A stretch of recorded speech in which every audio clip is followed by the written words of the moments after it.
So, ladies, I have another message for you, and maybe I should have done this earlier in a more concentrated way that I've chosen to do here. And maybe this can serve as kind of an end cap for some of the other devotions and or messages that I've produced on spiritual warfare. But when you go through your lives and you find that there's maybe a little something extra out there, something that's not entirely of the human element at play in what you're going through, recognize first and foremost what Paul says in Ephesians 6:12, that our true struggle is not against flesh and blood, but against the spiritual forces, the principalities of evil in the heavenly realms.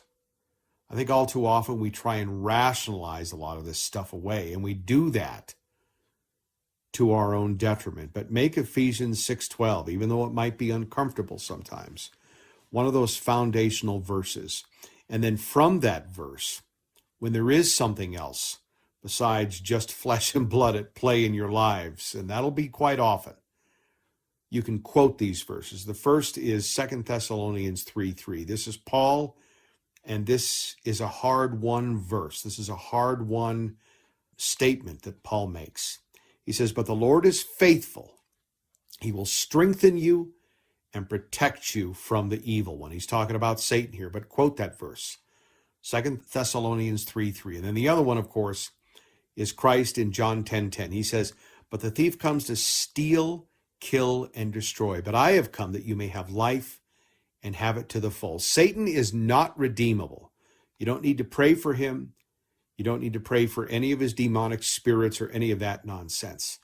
You need to pray against them, and you need to recognize the nature of Satan, and you need to recognize the nature of Christ, that he's come to give life and life to the full. And then the other verse is a more practical one, which you can quote as well. And this is probably one of the most difficult ones, if we're honest, but it's James 4:7. "Submit yourself then to God, resist the devil, and he will flee from you." And I think so often we want the liberation from Satan and his forces, but we forget the first part of this verse, which is what? Submitting yourself to God. If you have sin issues in your life, this is the practical application of this verse, then deal with them. If the things that God is bringing up to you that you're not doing right and you know better, deal with those issues. Go back and deal with them. And then give yourself over to the Lord. And then resist the devil and he will flee from you. And then the other verse is more of a confidence verse, and you can quote this one as well. This is 1 John 4:4.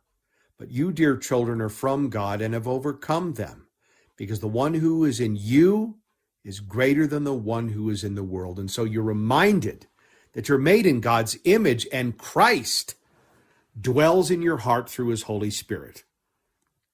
And because of that, and because he's Yahweh God in your heart, he's greater than the counterfeit prince, that Satan who is in this world. You have that confidence. So you have really these four verses, 2 Thessalonians 3:3, quote it. John 10:10, quote it. James 4:7, quote it. And 1 John 4:4. Those are the big verses for me. When you run in to Satan, when there are things that are more than meets the eye going on in your life, quote these verses. That's your sword of the Spirit in many ways. And you can do great damage to the enemy. God bless you both.